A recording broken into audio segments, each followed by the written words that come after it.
Alex Rivera checked his watch for the third time in as many minutes. 9:47 a.m. His interview at Meridian Consulting was scheduled for 10, and traffic was heavier than he'd anticipated. The job would change everything. Triple his current salary as a freelance IT technician, provide health insurance for himself and his daughter Emma, maybe even let them move out of the cramped studio apartment they'd been sharing since the divorce. He was cutting it close, but he'd make it. He had to. That's when he saw her fall. The woman in the red blazer stumbled off the curb between parked cars, her heel catching on the pavement edge. She went down hard, papers scattering from her briefcase across the street. A car was approaching fast, the driver on their phone, not seeing her trying to gather her documents. Alex didn't think. He swerved his old sedan to the curb, threw it in park, and sprinted into the street. He grabbed the woman's arm, pulling her back between parked cars just as the distracted driver blew past, horn blaring belatedly. "Are you okay?" Alex knelt beside her, assessing quickly.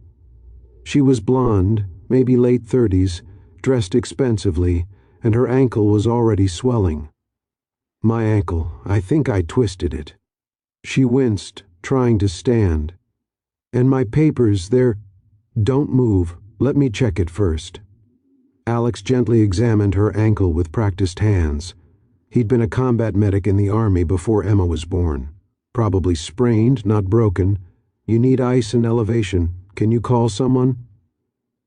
"I have a meeting in 15 minutes. A critical meeting. I can't miss it."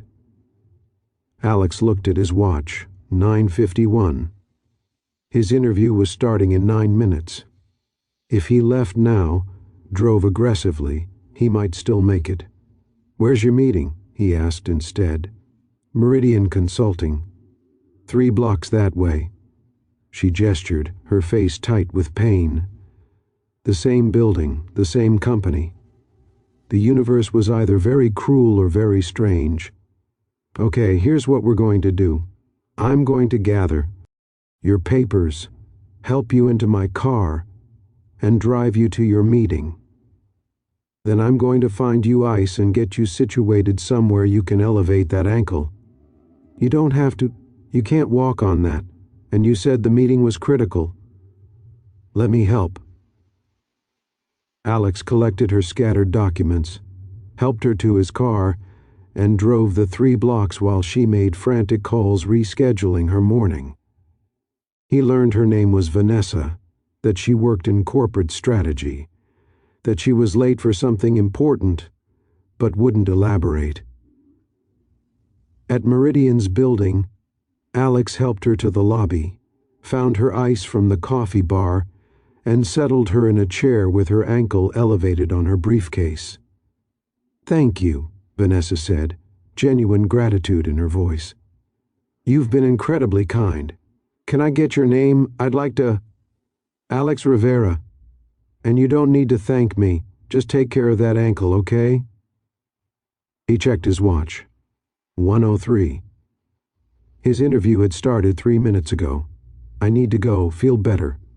He made it to the 14th floor reception area at 10:08, knowing he'd already lost the opportunity. The receptionist's expression confirmed it.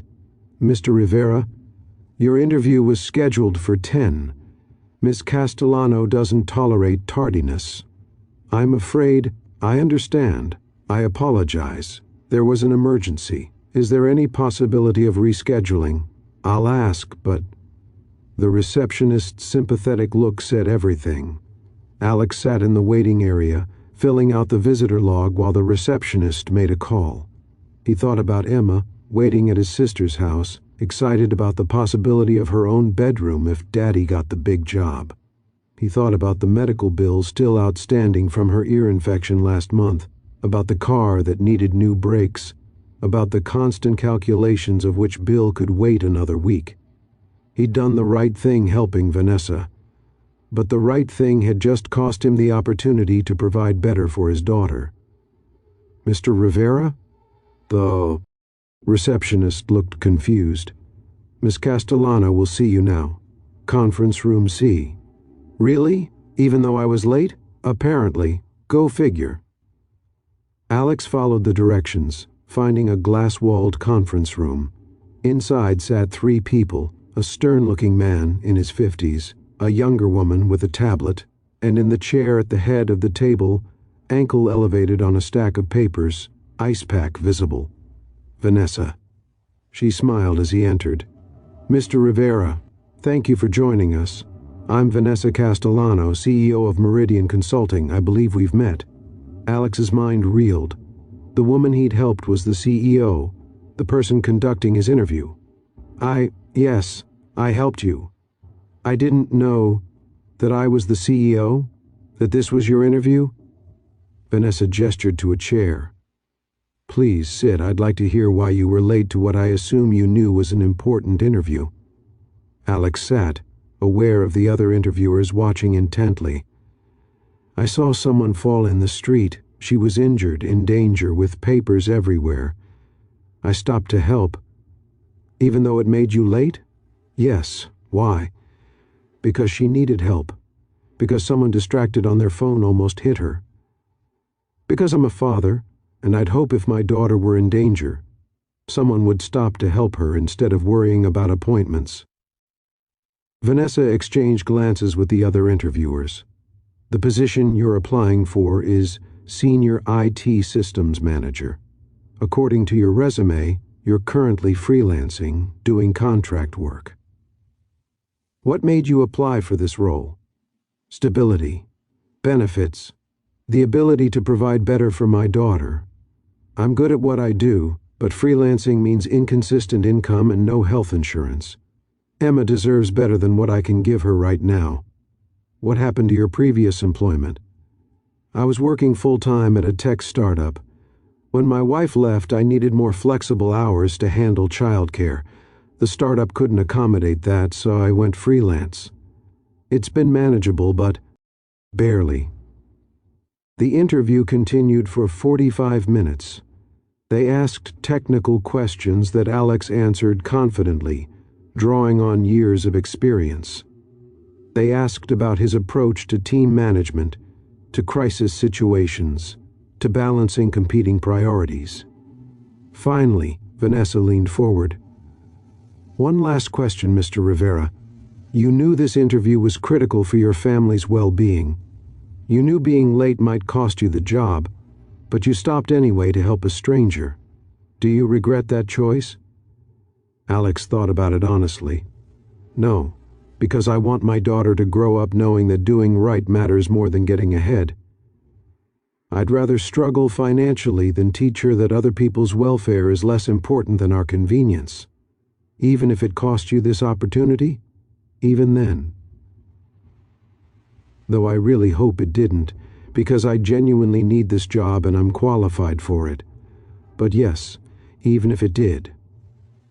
Vanessa smiled, a real smile that reached her eyes. Gentlemen, do you need more time or can we make a decision?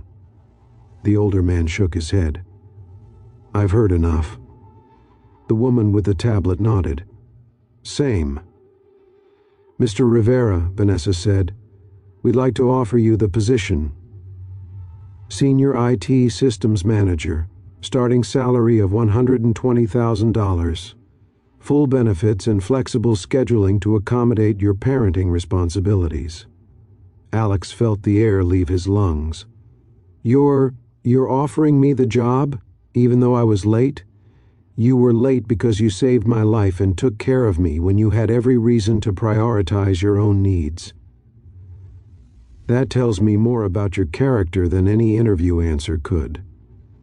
Vanessa adjusted the ice on her ankle. I built this company on the principle that we hire good humans first, skilled professionals second.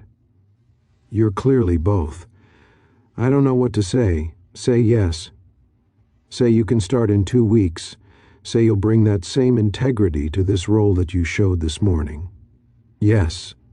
Absolutely yes. After signing initial paperwork and discussing start dates, Alex found himself alone in the elevator with Vanessa as she left early for a doctor's appointment about her ankle. "Can I ask you something?" she said. "If you'd known I was the CEO, would you still have stopped? Of course, you were hurt.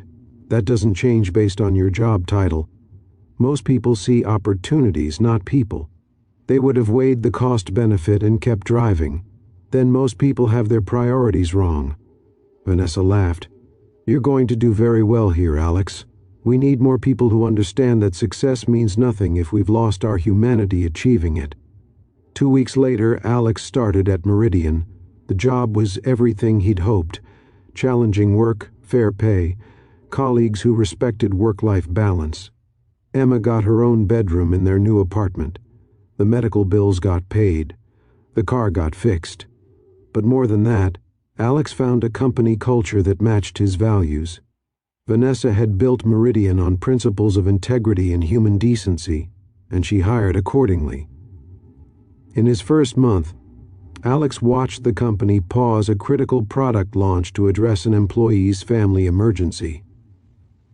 He saw senior leaders take pay cuts rather than lay off junior staff during a tight quarter. He experienced a workplace where doing right wasn't just encouraged, it was expected. 6 months in, Vanessa called him to her office. "I wanted to tell you something," she said. "That morning you helped me. I was on my way to a meeting where I planned to approve a major cost-cutting measure. Outsourcing our entire IT department to save money, firing 12 people, including the position you now hold. What changed your mind?" "You did. Watching someone sacrifice their own critical opportunity to help a stranger reminded me what I'd built this company to be. We don't cut people to pad profits. We find better ways. So instead of outsourcing, we restructured, found efficiencies elsewhere, and not only kept the IT team but expanded it with your hire. I had no idea. That meeting you made me late for? It was with the board, and I walked in with a sprained ankle and completely different proposal than they expected. Several board members were furious. One demanded to know what could possibly have changed my mind in the 30 minutes between leaving my house and arriving at the office. What did you tell them? That I'd been reminded what actually makes a company valuable. Not lower costs, but better people. That I'd rather have a team of Alex Riveras than save money with contractors who drive past someone in need without slowing down. Alex felt his throat tighten. That morning, I thought I'd ruined everything, cost my daughter the security she deserved. You gave her something better. You showed her that integrity isn't negotiable, that other people matter, that doing right is more important than getting ahead. She's going to grow up with a father who models the kind of human we all should be. I just did what anyone should do." "Exactly, but most people don't. That's what makes it remarkable." A year after that morning, Alex stood in Meridian's annual company meeting as Vanessa recognized outstanding employees. When she called his name, he was surprised. He'd done his job well, but so had many others. "Alex Rivera," Vanessa said to the assembled company, "joined us under unusual circumstances.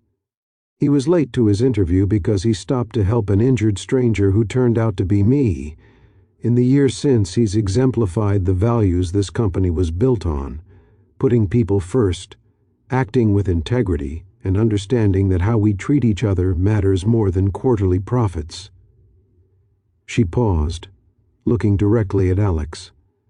"But more than that, his choice that morning reminded me why this company exists. We're not here to maximize shareholder value at the expense of human decency.